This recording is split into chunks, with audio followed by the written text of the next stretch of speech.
trajectory. We still have the same issues, the same concerns. We made it through another summer with water restrictions in place. We anticipate another summer of water restrictions in place. There's been delays to our phase 2 completion of the water system, bringing an extra 2.4 million gallons of water, primarily due to supply chain and COVID problems. So that we're hopeful that by fall, we should be completing phase 2, which would bring some much needed water, but the majority of the water that comes from phase 2 is largely spoken of for other developments and expected growth and water districts coming online. So we're going to be chasing our tail. We're in the same position for the next 5-6 years until phase 3 comes on board. So in phase 3 is being designed as we speak. There's a lot that goes into designing it, and I'm not giving it justice, the complexity in phase 3 by just saying design. With the water plant coming offline here in the city of Batavia eventually, and change of source water, that entails a lot of studies and basically ensuring that there's a safe transfer of water from one source to the other.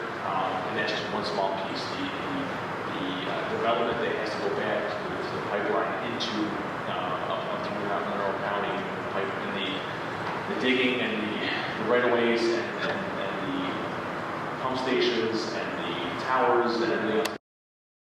So it's approximately $85 million lift. This crowd that we were able to design and build a jail and push forward, even though that's $70 million tax of the taxpayers. 85 is asking a lot to have this solely on the back. So 85 is all the phases? Phase 3, just phase 3. And how many phases total?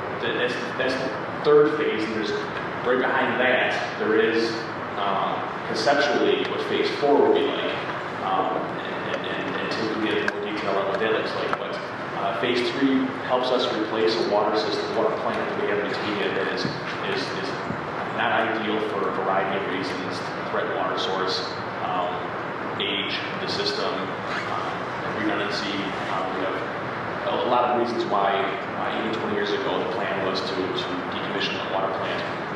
But phase 3 helps us decommission the water plant, brings us extra water, but it really doesn't put us in a position for the next generation to have enough water, because we're going to be behind the 8 ball once again. So phase 4 behind that, God knows what that'll cost, but is there. So my whole career here will be water. We've hired, so we're making strategic investments with Genesee County taxpayer money. So we are definitely in it for the long haul. We are sharing the pain. We are not asking for outside help to do it all for us. We're asking for outside help to help us. We have invested in a water engineer position that help with the focus of just water, and take a little bit out of our highway superintendent's plate. We are engaging with a lobbying firm to assist us in finding outside monies. We have grant writers on staff now at the county to help us also package up and put our best foot forward. We are putting all the resources that we can into this problem. We are currently breaking up phase 3 into meaningful, manageable, logical projects that are easy to understand, that we hope will score well. And when we go out to look for outside funding, it's difficult to explain a phase 3 project with $85 million, and we don't expect anyone to cover that. But if we could break it up into a couple dozen smaller projects, that's where we can go to your office, and if there's ever an opportunity, and here's a $2.5 million pump station or tower or something else, it's a little more manageable. But basically over the next decade, Genesee County water is the number one issue, the number one need. We need the help, we need the assistance, so that we're not putting this cost squarely on the water users and the taxpayers of Genesee County. That's my outlook on how Tim is doing it day in and day out, doing a great job in managing it. He's been here since phase 1, and really speak more to the problems that we face. Tim, just to let you know, I remember the last time I was here, because I was just yesterday in a meeting telling about how whatever phases you were telling me about last time, you're unanticipated that the demand would go up so high, but the demand was larger than the house. Yes. That they like to do water so much. when we envisioned phase one in 1998, the 40-year forecast for water throughout the county was 10 million gallons. And here we sit 20 years later, and we're consuming about 10 million gallons now. The phase three and phase four, if we were to get through those iterations, we have the supply, 4-year supply up to about 21.5 million gallons. So we would have effectively doubled the original forecast. When we looked at water comprehensively in 1998, the original plan was just to kind of connect the dots between the villages and the hamlets and the cities, the places that already had water systems in place and water operations, and we were trying to get rid of some of the duplication services and eliminate a few threatened sources and regionalize it and spread the operation cost out through, not only Genesee County, but also into Monroe County and lump our costs into what they spend on operating their system. Since then, not only have the dots been connected, but there have been spurs spread out all over the entire county. And if you look at a map of Genesee County today, you see probably about 80% of the roads are covered in water mains.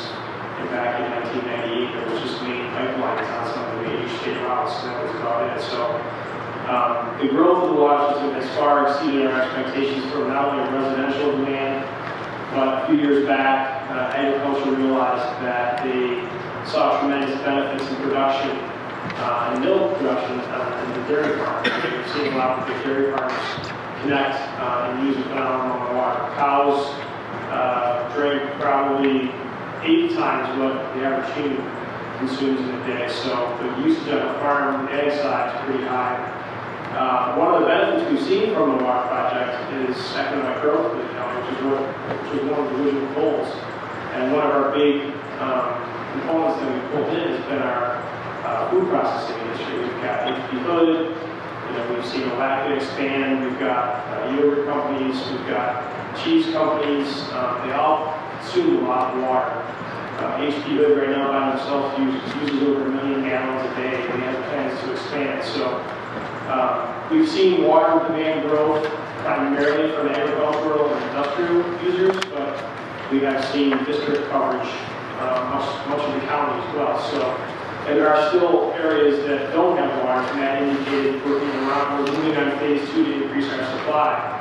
But parallel to that, there are district expansions going on in Byron, Virgin, and Bethany that will basically consume all the new water that we bring to the county. So we're trying to stay ahead of the demand wave.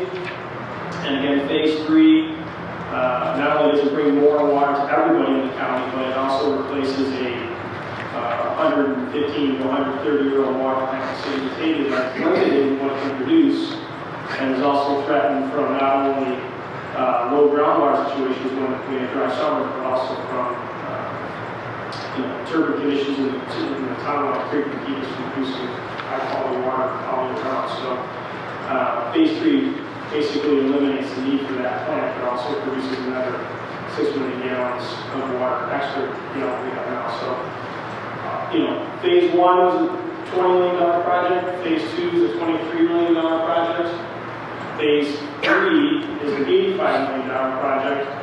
Phase 4, right now we're forecasting in the $50 to $60 million. This far now, I don't think we want to put a number on it. Who knows what the costs are going to be this July, let alone July of 2032. So it's a big, very, very big lift for a small county. And right now, the way our revenue system works for water, the water users pay for water. It's not a county-wide subsidized thing. We try to get the water users to pay for the improvements, and asking water users for an $85 million charge on their backs is pretty steep. So again, we're trying to break the project in small pieces. I think we're going to benefit from the infusion of money into the Drinking Water State Revolving Loan Fund through the Infrastructure and the Bill Act that was passed last fall.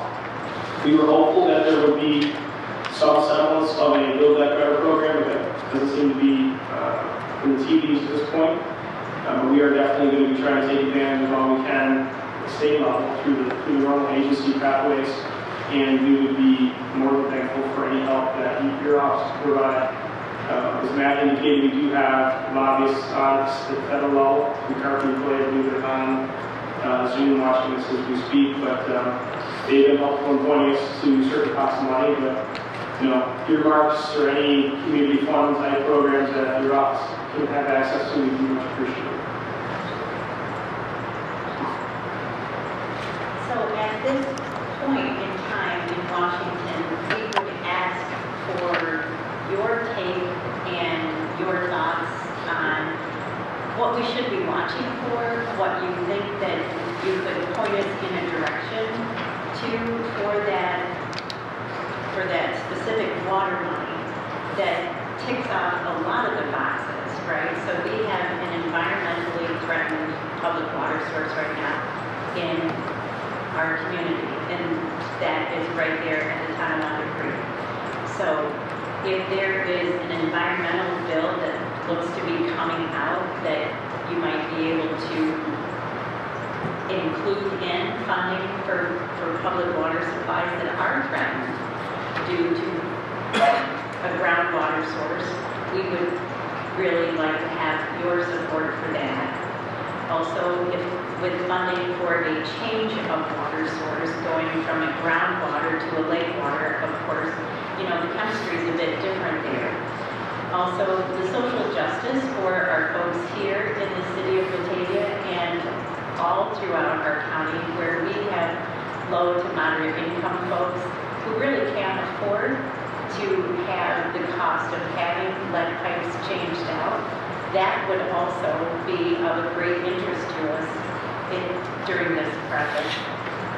As Tim said, our economic development, we are the northeast hub of dairy processing here in Genesee County. We're really proud of that, but that also stresses and strains us, and you will know that we lost an opportunity to a cheese plant because of a limited capacity of water here just this past summer.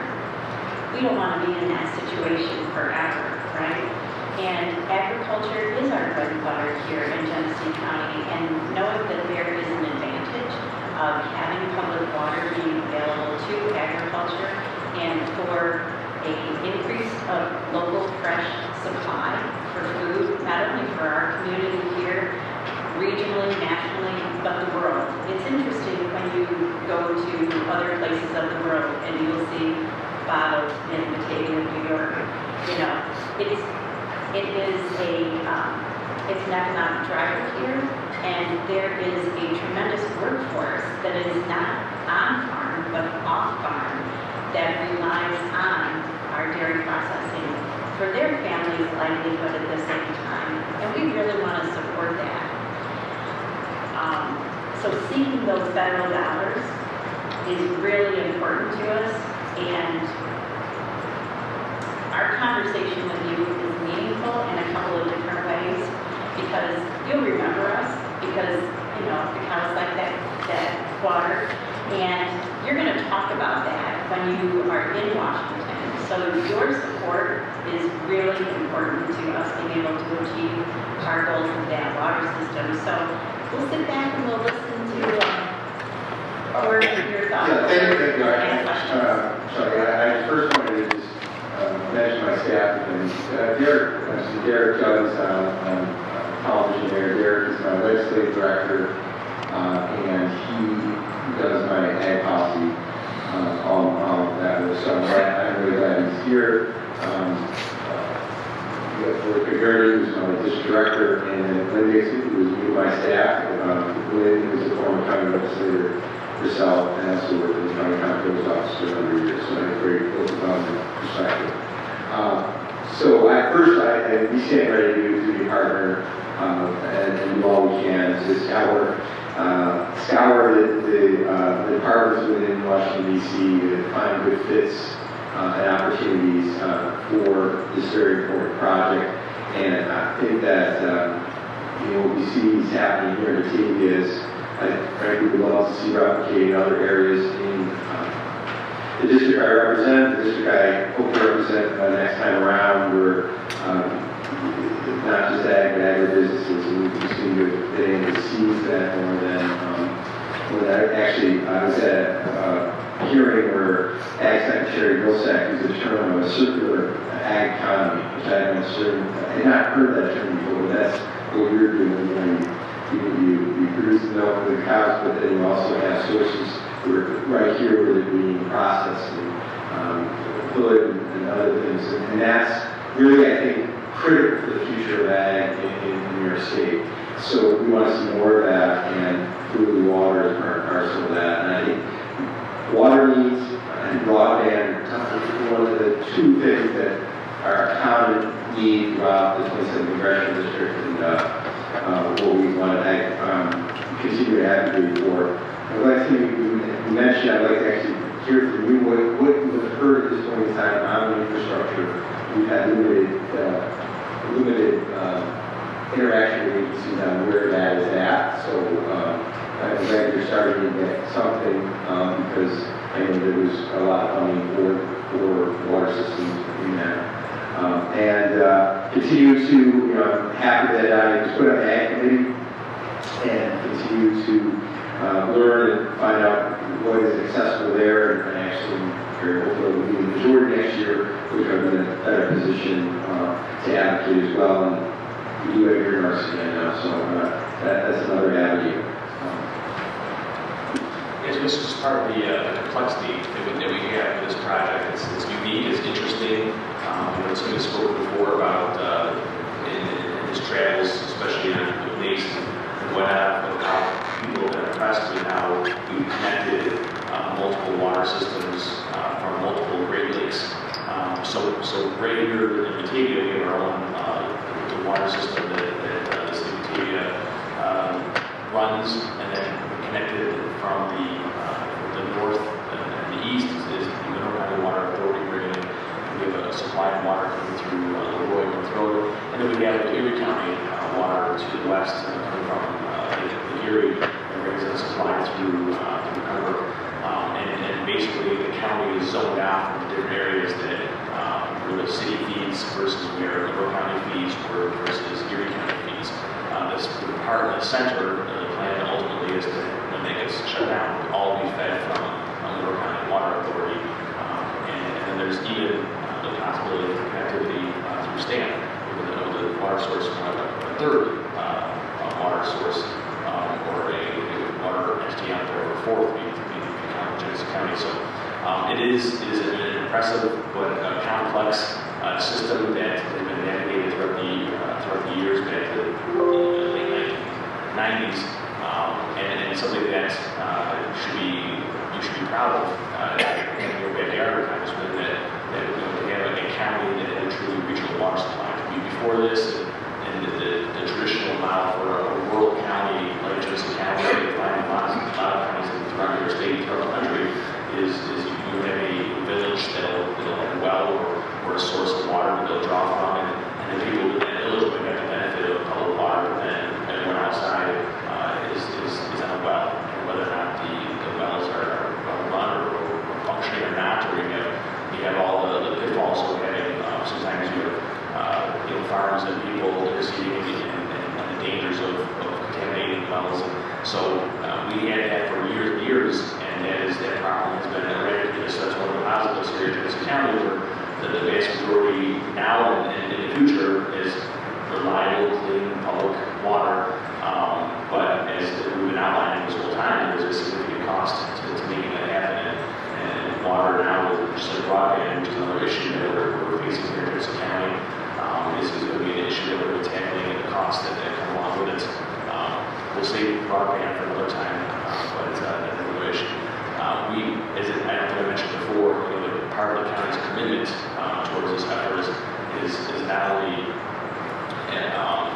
are we working through and making the investments in our highway department with staff through lobbying efforts, through grant writing efforts, but we're going to take a significant chunk of our allocation to go towards the water infrastructure. So this is money that other communities have the luxury of expanding broadband. And I know in some of my counterparts I talked to, they've taken almost their whole allocation and used that for broadband. We are taking a majority of our allocation. We have an $11 million allocation right now. We're earmarking about $8 million of that to go right towards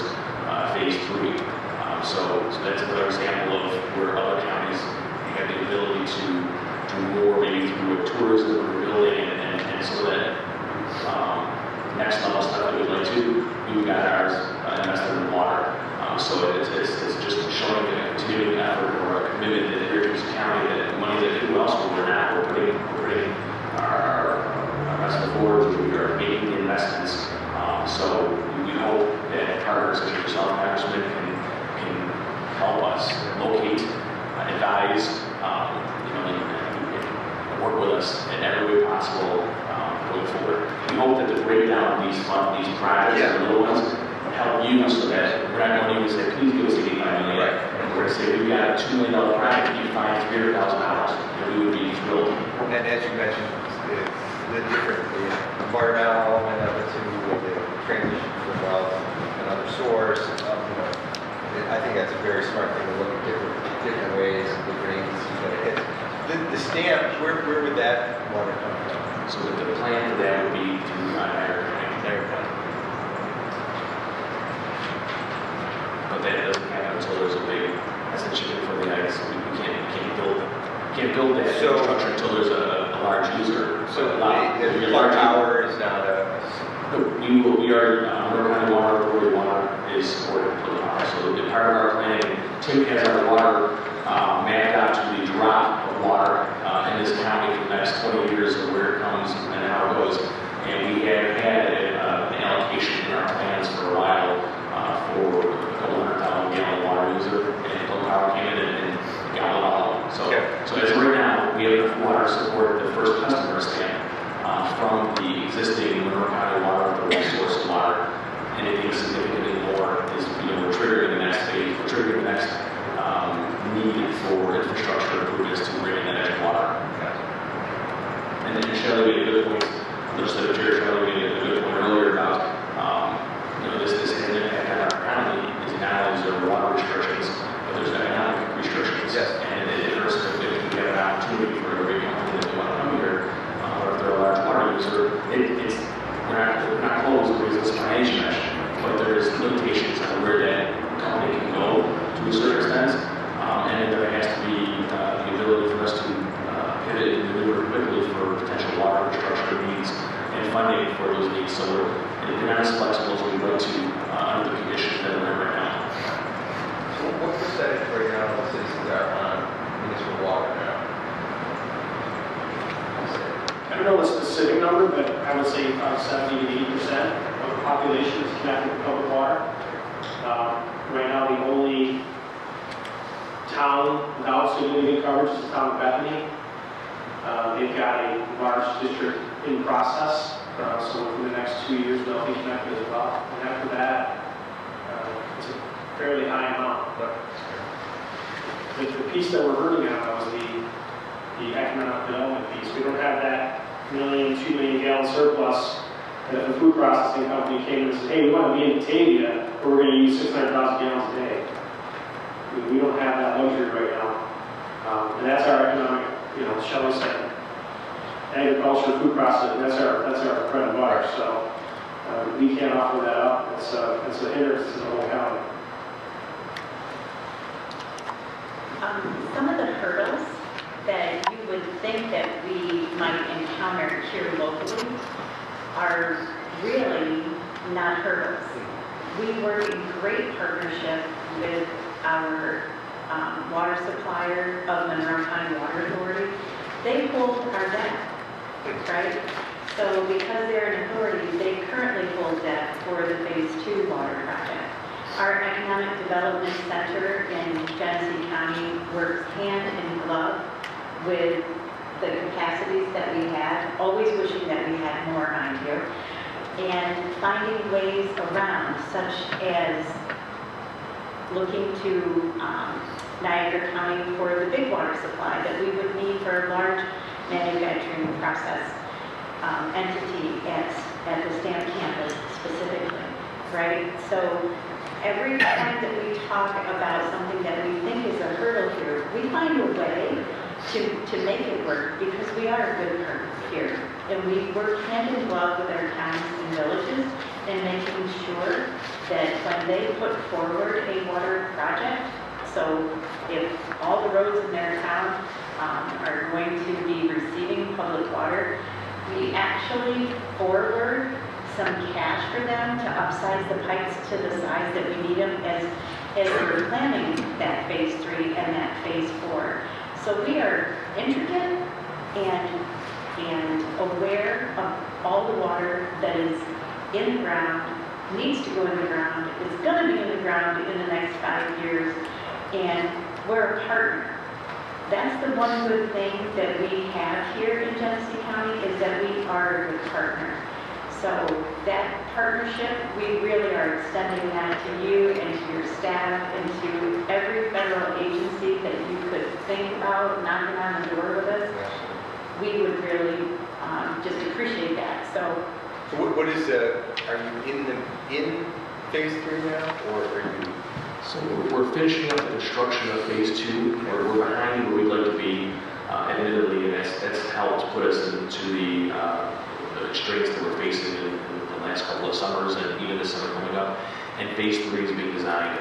So phase 2 should be complete in the fall, and then we're going to have a time period, moving targets of 5-ish years, 7 years, somewhere in that range, before phase 3 is complete and we get the next level of relief. So we're finishing up 2, designing 3. Okay. And I don't know, Tim, that. Yeah, that's it. The other thing I would add that we're doing in parallel with the design of how phase 3 is going to work and function is that we're doing that source supply study, to avoid a Flint, Michigan type scenario where you switch water chemistries and cause a lead and copper issue. Is that what happened? Yeah, so when you switch from when the pH of the water or the acidity of the water changes, it chelates the lead and copper off of the piping in the system. So it's like a 3 or 4 year process just to study that. Wow. You basically have to take components of the existing system and do a bench study, put them into a new environment and watch what it does to the chemistry of the lead and copper over time. So that's a 3 to 4 year process just to meet the new EPA and help the DOH guidelines on how that occurs.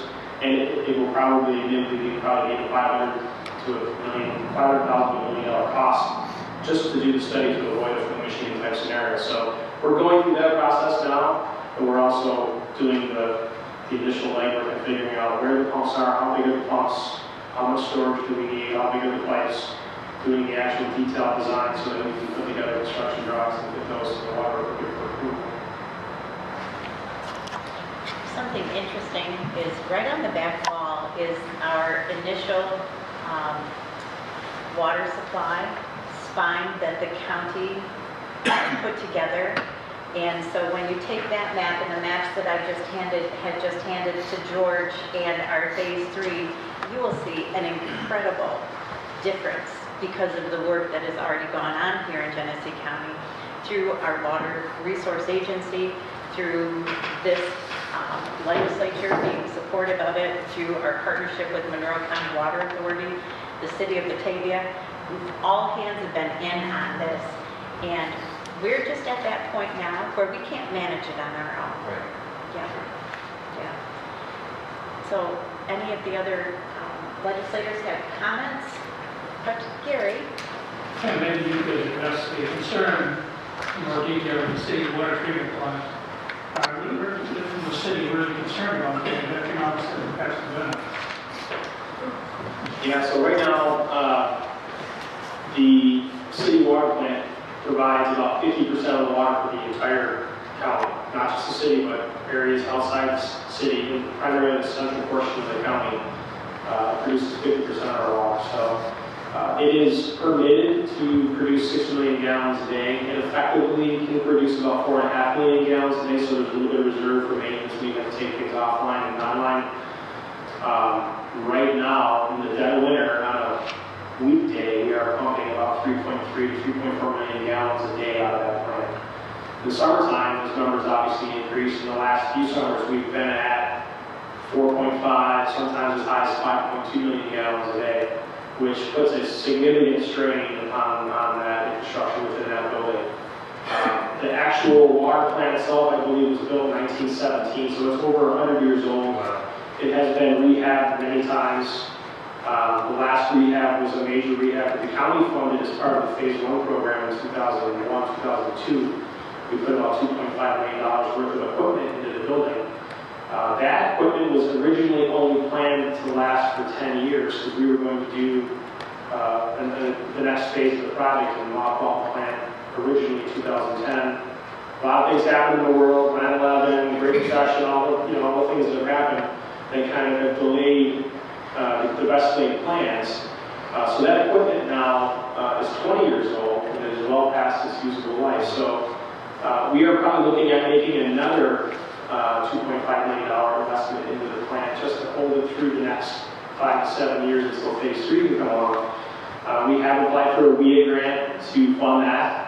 Or the city of Batavia and the county went in jointly on that application. That hopefully we find the results of that very soon. But since the city plant produces half of the water for the county, and it is threatened by either the creek water being too muddy when we have rain events or flood events that we're having now, or the groundwater gets too low in the summertime, we can't effectively pump from the well field the way we do. There is a threat that half the county would use adequate amounts of water. So if the city of Batavia water plant were to have an issue with these equipment breaks or a filter gets clogged or we have muddy creek or well water is low, it would be a significant stress on the county. And right now, we're pulling all the water we can pull from Monroe County, we're pulling most of the water we can pull from Erie County. So there's not really a way to make up that loss if the plant goes offline. So we are, we're managing it for a couple of years, but we're in a critical spot. And I would hate to have something happen, and that's why I'm trying to stay out of it. Thank you, Legislator Mayhew. Good point. Legislator Fenton? I sit on the Economic Development Board, and we have had to have conversations with developers as far as what we could bring to the table as far as our water use. I believe that we've lost economic development, some significant people that would have been moved to this county because we just couldn't make the water use at the time. So that's kind of twofold here. We need to focus on, our aging infrastructure and problems that we're discussing here, but in order for the future to be bright for this county, we have to address the needs of the water issue, because if we don't have enough water, we're not going to be able to bring economic development to the county the way we can. Our people out there work so hard, and they get great needs, and then they go to Austin, they go to Arizona, they go, not just because of regulated New York State government, but because of the issues of the infrastructure. So to see that is kind of very frustrating for those of us that kind of work in that area. And the other thing I would say as far as the city, because we represent the city, is there's a real issue in my mind with the lead mines. The city is over 100 years old, and we're an economically distressed city. The whole area has been deemed economically distressed, even though we have pockets that where people think that, as a whole, the economy of the city of Batavia is economically distressed, and to put that cost on elderly homeowners, people on fixed incomes, struggling families to replace and other mines that leave their houses is an enormous lift. So if that comes across, or you see anything with regards to that come out the city, I would appreciate it. Absolutely. Absolutely. Thank you. Legislator Giulio? I just want to mention, again, I learned a whole lot about water myself. I used to just take showers and drink it and use it as a chaser. But learning about Niagara, Erie, Monroe, and Batavia, I thought the only common denominator is that water is wet. But it's not. There is a complex chemical reaction. So each one has to be blended or made together to make it all work together. That was kind of unique learning that. Also, as Tim and all the other history, COVID really took our needs out a little bit. Basically, we just need you to shake those trees and beat those bushes down there to bring somebody green here to us. We got all hands on deck here, and we've been... and you've done so much over this period of time. I just think we want to keep it going, both in terms of the quality of life and the prevalent 70% of the citizens right now, but to make sure this is not a hindrance to seize those opportunities, the good opportunities. So we will shake hands. It's good to know, because a lot of times, I saw this up in Albany, sometimes we'll be in a meeting here at a grant and an agency you weren't aware of, and say, wow, that's a good fit. And then, you apply and you're competitive and you get it. But there's a lot out there, and especially right now. Legislator Tory? Yeah, I just want to give some credit to the towns that they've really been kind of really proactive in putting some water districts together. I would represent some rural districts that we really never thought you were going to see water out there. And, they have some really bad stories of failing wells, and they've done a great job. And I know a big project that Tim mentioned, definitely that should be completed in the next 2 years. So we're really doing everything they can to work with the USDA programs and rural, the whole process for the income studies and everything, and the surveys. So I give them credit. We kind of, Tim said, making those connections. But heavy lift in the town have done a great job. From my perspective in Leroy, there is currently a water survey going on to connect up the last 294 units that aren't connected, which would be me, hopefully. But that would be a $9 million, and that's for a community of 7,600 people, but it's only 294 units.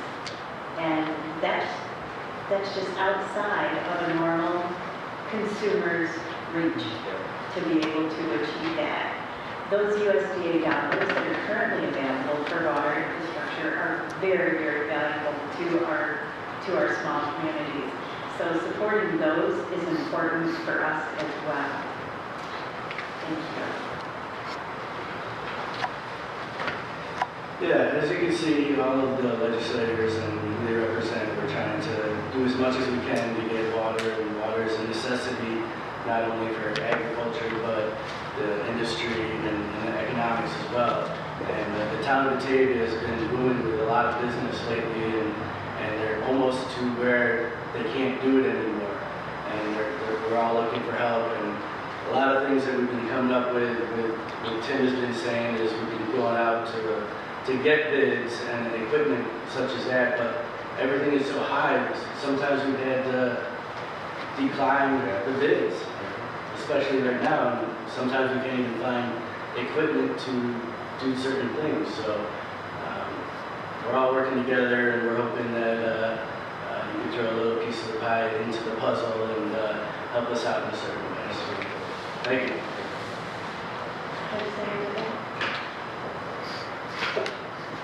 I don't know that there's much more I could add to it, except for just to give you an example. In my towns, I spoke to a lady just last week who has a hand-dug well. And you would think a lot of people wouldn't even understand that if you live in the city, but out where we come from, it's not always about quality of water, which it is, but it's also about just having water. And it's amazing how some people are. Being last, there's really not much more to say than that. I know one of the biggest things that I love about this county is everybody's so proactive. We're not responding. Yes, we're going to see issues in the future, but we're making the plans, we're making the connections. We're hiring for people that we're hiring. We're taking the steps to get the funding we need to bring economic development to meet the needs of the community. So it's a whole place to go. Thank you, Julie. And Congressman, I know that you're on a timetable tonight and you fit us in, so I'll leave the last words. Yeah, thank you, because it's been very, very helpful, and again, we want to be a real partner with you. I think this could solve another problem. I have a good amount of the Lake Ontario shoreline in my new district I'm going to be running for, has the entirety of the shoreline all the way up to this St. Lawrence River. And flooding is a big issue. So if we hook more water out from Lake Ontario into the house, problem solved. So that's what. But I did want to also just mention about the partnership in this, and what you have here. I think is really special, and what you've done, your partnerships with different municipalities. And I know every one of those were negotiations and personalities, and being able to get that done. I just had run. Regarding the city of Batavia, I was talking to a guy I know who's a big developer in Buffalo, and I was asking him about opportunity zones because I realized that Batavia had several. And he mentioned that he is consulting with the city of Erie on a project they're doing, leveraging an opportunity zone down there. And Erie Insurance, which is the biggest employer down there, has put a lot of money into a fund to redevelop downtown Erie. And they created an entity to do that. And so I actually introduced myself to the congressman from Erie when I was in Washington, and he put me in touch with the person there.